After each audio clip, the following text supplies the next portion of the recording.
Hey, how's it going, everyone? I got a special video for you today. These are some of my major purchases in 2021, and I wanted to show you how much I paid for them back then and how much they're going for now. The topic of card prices and card appreciation is a really serious topic to me, and I've always been about graded cards on this channel ever since we started. I'm highly fascinated in collectibles as an alternative route for investing. And so I just want to share some of the prices that I paid as well as how they went up or down over time. 2021, I think, was a rough year for Pokemon cards. Here's what I think happened. I think that 2019 and 2020 were absolutely crazy. I got whole boxes of cards from the time period, by the way, where those cards have all like tripled in price. And they were just going to the moon. And then about February 2021, card prices were at the moon. Then they fell pretty heavily after that point. After about, I would say in June, they started falling. So June 2021 is where card prices really started to fall. And then we saw a lot of card prices fall, especially for modern cards over time. The main culprit for this is almost definitely all of the cards coming back from PSA that were graded for like $8 per grade, $10 per grade. And it was everyone sending their cards off thinking they were going to get super rich off of card grading. Now the prices have really fallen because now the supply is really starting to meet the demand. The price we're seeing on these modern cards is about what you would expect to get. I mean, here's a great example, actually. This one's for sale. Here's a PSA 9 Reverse Holo Evolutions Pikachu. If the cost of grading for this card was like $10 and it's a 9, $24 seems about right. Or here's another one, this Shining Legends Promo Pikachu Holo. Those boxes were pretty expensive, and a lot of these Pikachus don't grade 10. So he's a little more expensive, right? So he actually grabs the 10. So card prices are really fascinating because back in the year 2021, a lot of the card prices were very high because there just wasn't enough slabs on the market. A lot of cards were waiting for, they were going to wait like a whole year and a half to get back from PSA. PSA had to shut down, remember all that? And now here we are today. It's February 2022. And I want to show you some of the slabs I purchased off the market last year. Now, these aren't all of them. This is just a nice chunk of them. So I got this Mega Charizard from the XY generation. What do you guys think of XY generation cards? I feel like they are set to go up in price because they're done printing. Unlike other modern sets, XY era is all done. And so I paid $350 for this card. And since then, it is now the price. Here's how I'm doing prices. I'm just looking at cheapest buy now prices. I've always done it that way. Cheapest buy now prices are not always the best system because if it's like one guy and he's the only one selling the card, he can have like some absurd price, right? But I find it's a pretty consistent way to price cards because let's say you also wanted one of these cards, you could run out and buy it right now for $500, and that's the cheapest buy it now price right now.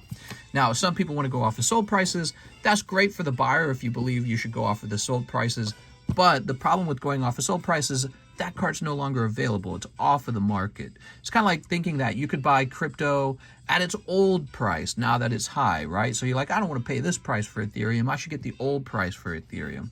Well, you can't do that anymore. It's not really how it works. Sometimes prices do go down, though. It just depends on if a seller really wants to sell, right? If all the sellers really want to sell, a price starts to go down. So I picked up this no rarity symbol Charizard 5. Man, I'd like to have a 10 of one of these, but it's looking like it's going to be impossible. Maybe one day I will buy a higher grade. This one was purchased for about $3,500 back on 7/21, and now it's at about $4,500. That's not bad. That's not terrible. No rarity Charizard is one of my favorite all-time cards. I've got some no rarity Charizards that I graded myself. See if I can grab them. I got my box next to me. All right, here's the 2 and the 1.5 and the 3. So these are some of my favorite cards of all time, the no rarity Charizards. These were all raw cards that I graded myself. And look at this one. So it says back in 21, $1,500 for this one. That probably would have been like the price I paid for the raw card. And now $3K today, huh? Not bad. So I really like these. I hold on to these because I like them so much. Oh, Gengar is going to be one of my best performing cards of the year. So Fossil Gengar. If you guys didn't know this, I'm a huge Gengar simp. I always have been. Back when I first started collecting these really expensive cards, one of the earliest things I ran out and did was I bought 2 of these guys. right away because I was such a big fan of these when I was a kid. So I also had the holographic fossil Gengar. I always loved him.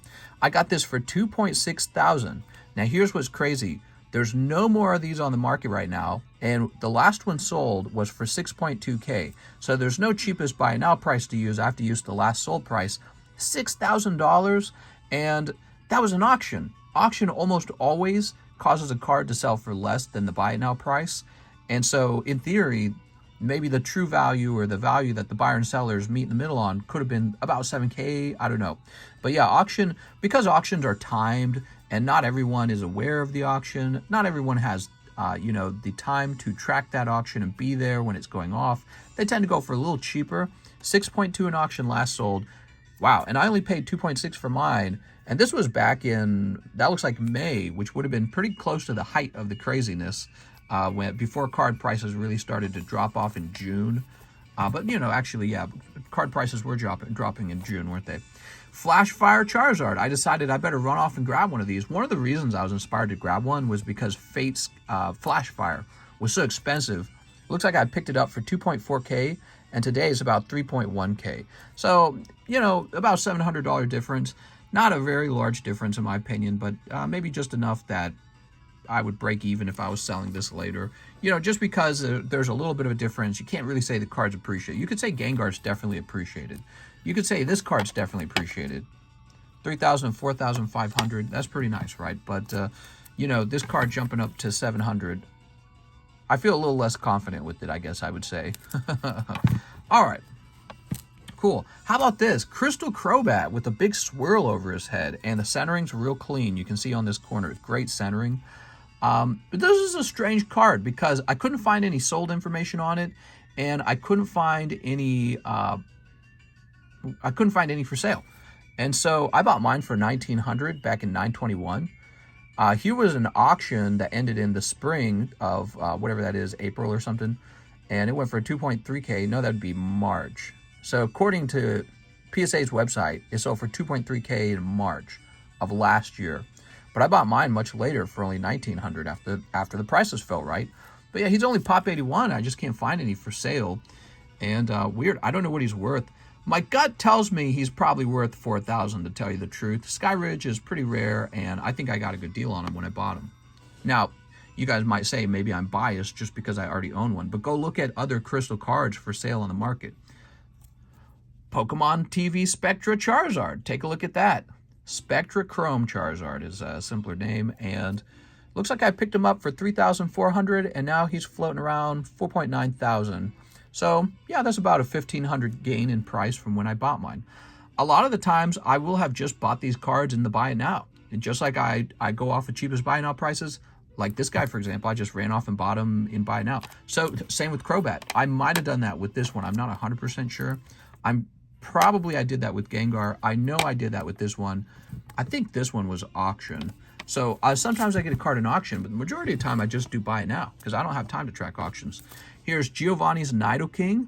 So PSA 10 Giovanni, and we got him for $664 back in 9/21, and he's at $800 in 2/22. Not really a big price change on that one, but it's a little bit. And he's really not that expensive of a card anyways. He's just a card I really loved as a kid. I watched my dad pull one of these out of a box of Gym Challenge. When I was a little kid, he bought a whole booster box of these. I always thought it was so cool looking.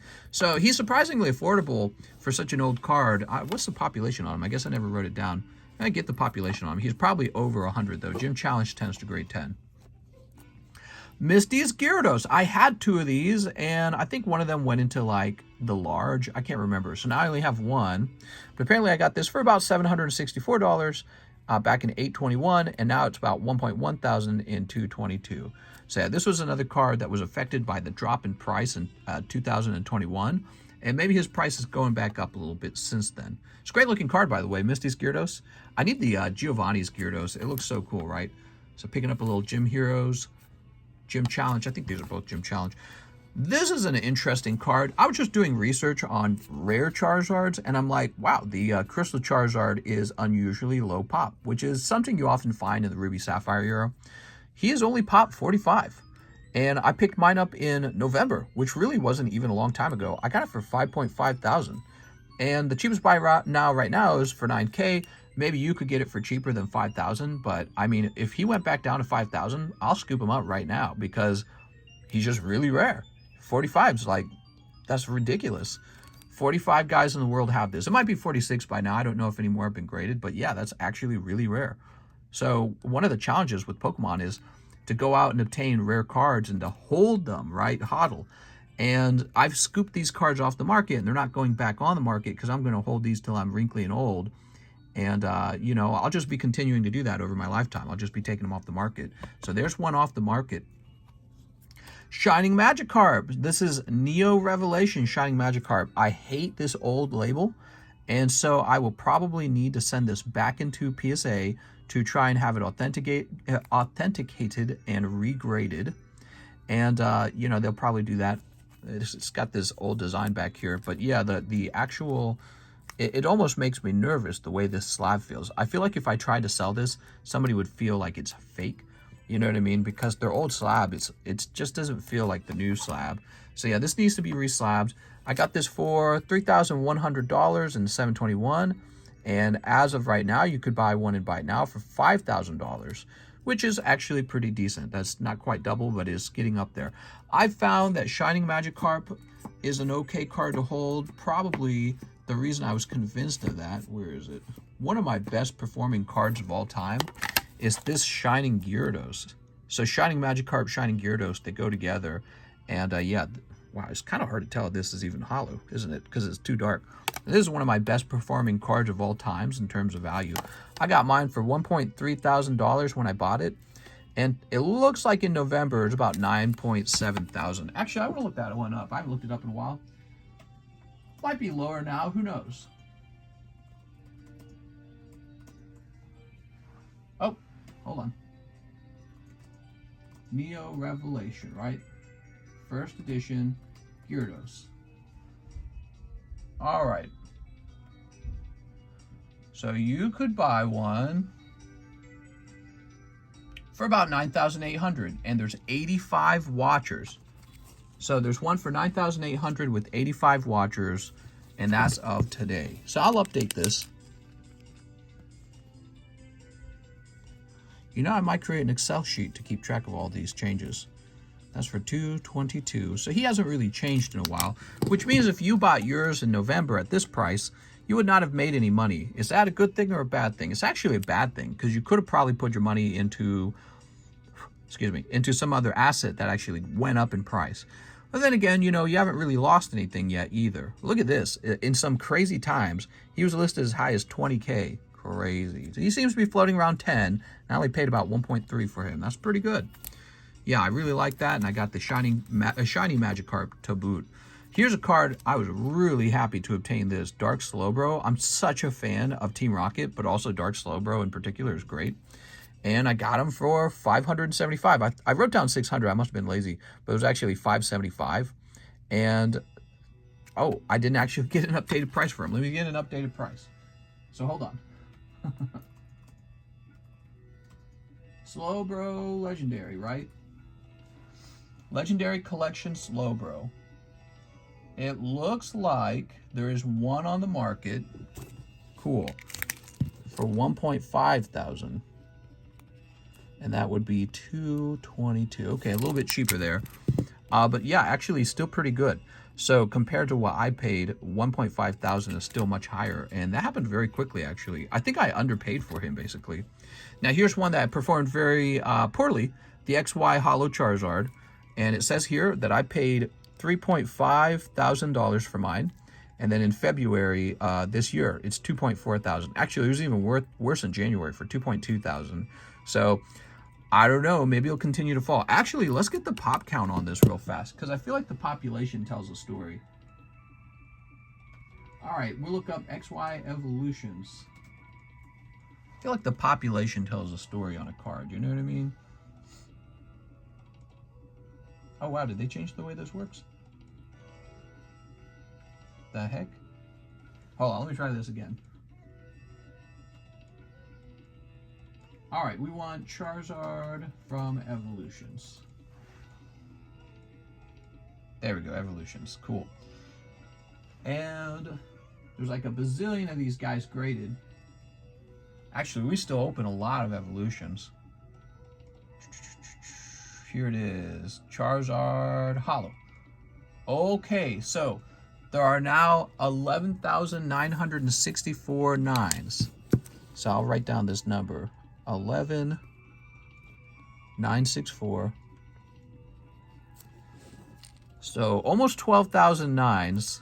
And the 10s are 355. All right, so that kind of tells a story, because back when I bought mine, according to this, there were only 200 of them. 155 of these Charizards have been added to the population. And this is almost certainly why he has gone from 3.5 thousand to 2.4 thousand. And I'll even add this. It's kind of impressive because, you know, it's almost double from where it started. From 200 to 355, 155 slabs have been added to the population. But the price didn't fall in half. Half of this price would be like 1.75 or something like that. So yeah, it didn't fall in price as far as you would think when you consider how many cards have been added. But it has fallen in price, and that's too bad. Maybe that's because back then I didn't know he was going to have a lot of him added to the 10 population. You know, you saw this big difference between the 9s and the 10s, and you thought, wow, he never grades 10. Well, even though he never grades 10, that doesn't mean they're not going to try. You know what I mean? A lot of people tried, and quite a few of them graded 10. Maybe they even made it easier to grade 10 on him, or maybe people started looking around for the best looking evolution Charizards. Who knows where the final number will be? I don't remember when I should have bought this back in I should have bought this back in 2021. I'm pretty sure I did. I didn't write the date down. I should have. I did buy this last year. I was still living at the condo, I remember. So I would have bought this pretty close to one of the high points with the card prices. But yeah, it's kind of fascinating. So I'm going to hold on to mine because I want one in my collection, but I don't know if I'll pick up more of those for now until we know when people are pretty much done grading them. Maybe they're done grading them now. I mean, if you look at the price of a box of evolutions, it's gotten really expensive. And when back when people were sending this guy off, the price of a box was much cheaper. You know, I was selling them like 5 for 25 back on my channel back then. And we were pulling these Charizards left and right. We're just pulling them out all the time. And then if you think about it, a year and a half later from that point would be around now. So many of these guys probably have returned, and the population has inflated as a result of them returning. But maybe it's slowed down at this point. Maybe it doesn't grow as fast. You know what I mean? So yeah, it's kind of fascinating. We'll see where it goes from here. Pretty neat. So did you guys like that video? One of my favorite things about Pokemon cards is you can make videos about them, and especially if you own them, you can show them off. And that's really fascinating because it almost makes them like a productive asset. In a way, they're like holding on to something that could go into a museum. That's what they're like. You can entertain with them. So this video I just produced will actually generate some ad revenue, and I will be paid to own these cards. Isn't that a fascinating concept? Besides the fact that they tend to go up in price, not all of them, but some of them especially go up in price. Like this Gengar's killing it, man. This was a great acquisition from last year, this Gengar. And I wish I could only buy cards like this into my collection, because if I did, I'd get rich very fast. But nobody really knows. If everyone knew this Gengar was going to be 6.2 thousand the next year, probably his price back then would have been higher, because they would have said, well, actually, he's going to be worth more. People just didn't know that, and that's the problem. So I tend to stick to cards I really like. I had Gengar as a kid. I had Giovanni as a kid. So, I got to collect these. I got to have them in my collection. Then we got other cards like this, and I'm just like, what's a rare Charizard I can buy? Because I got a hole burning in my pocket. And I run out and I grab him instead of buying myself a boat. 5.5 thousand. Yeah, I feel like I could sell him for probably about 8,000, which would be 1,000 under the cheapest buy now. That'd be an easy $2.5 thousand gain minus some fees. Really not too bad, right? Yeah, I wish I could buy winners all the time. And then I just want to mention at the end of the video, it's not all about money making. It really is not. The earliest cards I bought when I got started, they were all favorite cards of mine. I'll show you these again. The very first thing I did when it came to card collecting was I ran out and grabbed some of my favorite cards of all time. Now I've reached a point where it's a little bit like a game for me. So, I will pick out cards that I think are going to perform well. I got the Shining Magikarp to pair it with the Shining Gyarados. You like that? Dark Slowbro, you know, I'm still buying cards I like. Dark Slowbro is a favorite of mine. The no rarity symbol Charizards, I'm just really enjoying those. Now here's a bet, right? So these two were like bets. These Flash Fire, actually, you know, funny enough, these cards from the XY era, these are not my top performers. This guy actually lost me money. This guy, you know, he hasn't really changed too much from 350 to, well, 350 to 500 is not bad. Like if you did that times 10, that's actually not that too bad. If you did that times 10, this would be like 3,500 to 5,000, right? So that's not too bad. And this 2.4 thousand to 3.1, yeah, that's just okay. It's really just okay. The Spectra Charizard, I didn't have the Chrome Pokemon cards when I was a kid. I had the regular like Series 1. But yeah, of course, I had this Charizard. Crobat's new for me. So I've been collecting a couple of these Sky Ridge cards because I stopped collecting. When it came to Sky Ridge, I stopped collecting. I didn't collect Aquapolis. I didn't collect Sky Ridge. So this is like collecting something totally new that I never experienced. And it's pretty fun. It's pretty fun, just like collecting cards were fun when I was a kid. I still have a lot of confidence in the card market. I feel like some cards are unusually cheap. The best thing about cards, I sell cards every night. You guys know that. And the best thing about them is that they're highly addictive. You know, it doesn't matter if, you know, you got inflation or hard times. Cards are addictive, and that is a pretty surefire sign it's not going away. Think of like Coca-Cola. Coca-Cola, it's not even good for you. You drink Coca-Cola and it hurts, it damages your health to drink Coca-Cola. It's bad for you. People always buy it. Alcohol, people always buy it. Smokes, people always buy it. Never goes away. I feel like cards are in that category. That's why I'm so confident with them. And yeah, I'll continue to buy these and take them permanently off the market. Not permanently, but they won't come back onto the market probably until I'm in the grave. All right, did you guys enjoy this video? Let me know and ask all the questions you want. I'll see you guys tonight.